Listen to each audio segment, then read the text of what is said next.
Hey guys, and welcome to another brand new video. In this video, we actually have some pretty big news where some Xbox fans are now absolutely disappointed on the fact that PlayStation's getting both some updated brand new Xbox games and as well, actually getting a little bit more extra attention. Now, as well, we also saw some really cool stuff when it comes to the brand new Rise of Ronin, some Cyberpunk 2 news, Battlefield falling apart, and a lot of other things all throughout the video, so I guess we'll sit back, relax, and enjoy. Make sure you guys are subscribed with the notifications on, of course, leave a like and your thoughts down below. And if you guys are bored, probably live up on Twitch, do a bit of a comfy stream if you guys want to hang out and chill and everything else down below.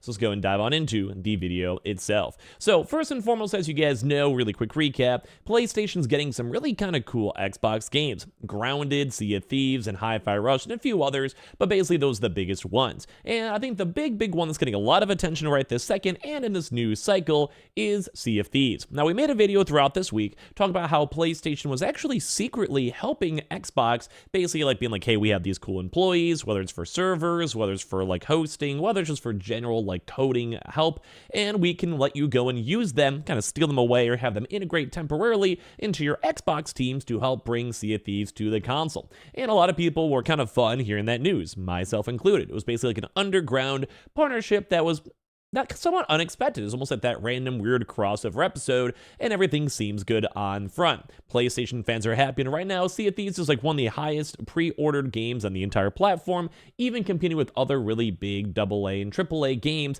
and at the end of the day, it just seems like it's good news.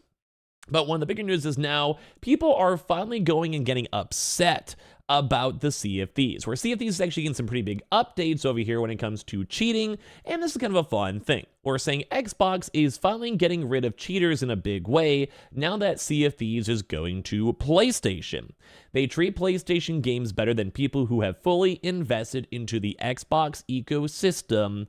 Shame. Now, we're going to talk about this a little bit, but I've seen this sentiment shared behind other folks, basically complaining on the Xbox's side that PlayStation is getting their Xbox games. We saw this on the initial leaks and rumors a few months back. We saw it after Phil Spencer himself brought up and confirmed that these specific 4 games are coming to PlayStation and the Switch, and right now we're now seeing even more social media outbursts discussing this. Now, obviously, I've seen other different tweets and other different things mentioned upon this, and at the end of the day, I can kind of understand.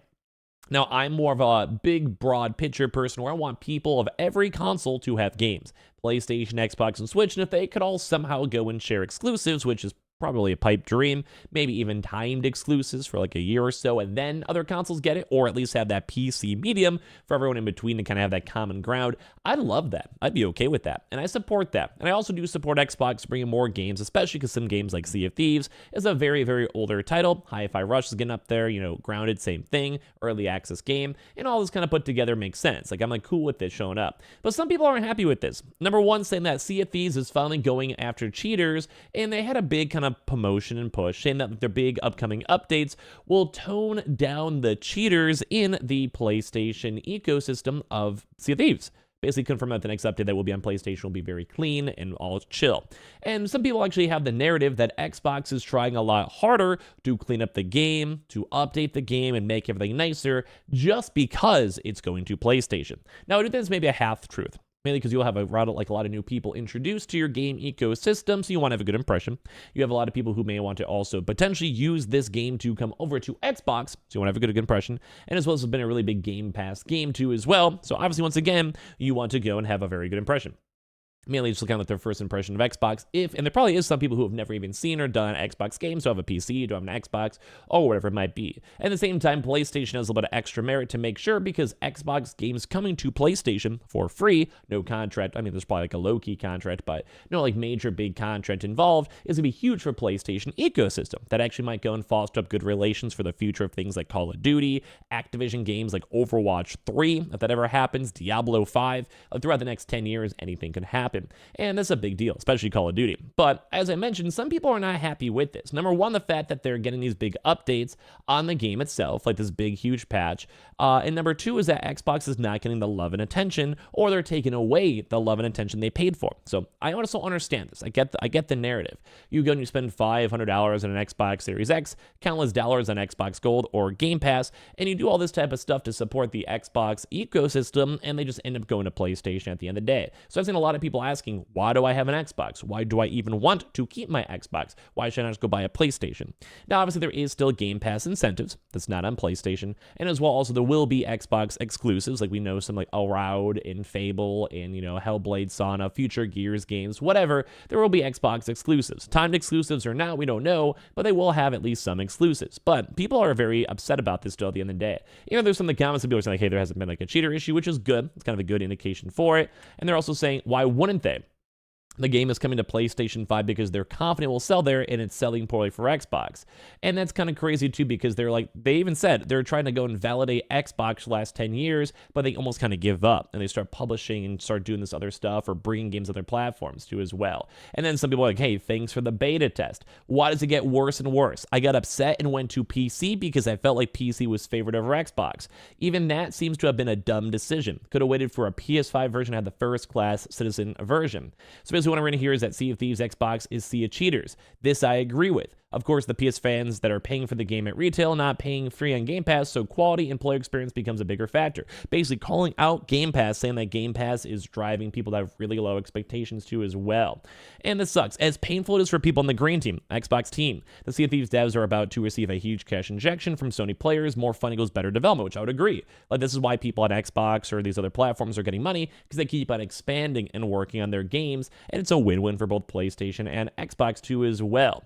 It's taking them a long time to iron out every exploit that introduced with every update. They have fixed a lot, but obviously it's not enough. And I guess with the extra PlayStation money, they could afford to pay Epic for their systems too for anti-cheating and as well.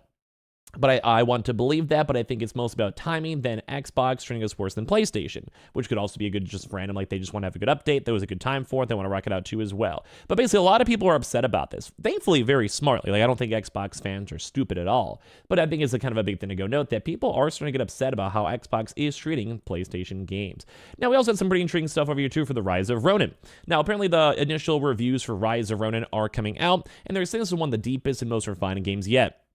Team Ninja has been on a roll for the past few years, with 2017's Nioh, 22 Nioh 2, Strangers of Paradise, Final Fantasy Origin, Wulong, and every other game, and these Japanese developers have been refining their craft and improving every game. And now they're saying that Rise of Ronin, which is their most ambitious game so far, is basically huge. They're basically saying it's more like, Ghost of Tsushima, and it's also been really deep combat, and it's really cool. Like, a lot of people are saying they really like this game. It's an in-depth game, and they're appreciating the game itself. Like, a lot of people like it too as all. So basically, they're saying like, hey, the game like dips their toes in open world, try to do a little bit of like what From Software did from Elden Ring, but that's enough with Souls-like comparisons too, because as they meant, this game is slightly different. But a lot of people are saying this is a really, really good game at the end of the day, so it's kind of a good vibe to go and see. Now, we also had some cool news when it comes to Cyberpunk, saying that the CD Projekt Red has actually learned their lessons for the future Cyberpunk games, and they want to make some huge games themselves and make it even better. They're saying that there's a horrible launch, back in the day, back in 2020 for this one, but they still sold a lot of games too as well, and it was so buggy. It was a big issue. I'm sure you guys all remember this though.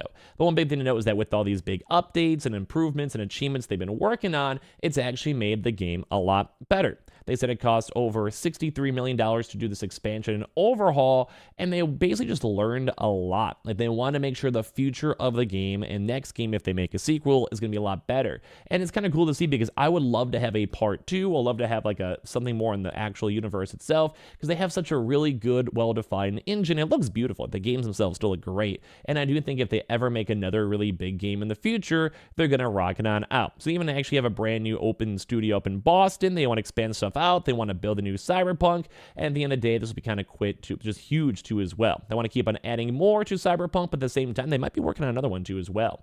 Now, last but not least, they actually did have another Battlefield Game 2 on top of this, where they have, sadly lost another creative director, where one of their creative directors over here is leaving. And this kind of makes a lot of people curious and concerned on the future of Battlefield. I like Battlefield. I'm excited for this upcoming one, but a lot of people are kind of curious on if it will be able to go compete with Call of Duty, if it will have any issues, if it'll be okay, and if people are leaving the game already, then it's really rough to see. So the move marks the second time a creative director has now left the franchise in just this year alone, and that's horrible because the creative director is like the head honcho of how we want to make a game last long term. And the fact that right now EA is losing employees, EA doesn't really know what they want to do, there's a lot of pressure on this next upcoming Battlefield game. It does make things a lot harder. So kind of intrigued to go and see. So give me your thoughts and comments on everything down below. Some good, some bad, some ugly. If you guys are bored, we're going to be live up on Twitch, we're going to be hanging up on YouTube, we're going to be going and chilling and all this type of good stuff. And I appreciate you guys all very much for watching here in the first place. You're all beautiful. And go swing by Twitch, subscribe if you guys are new. I love you guys.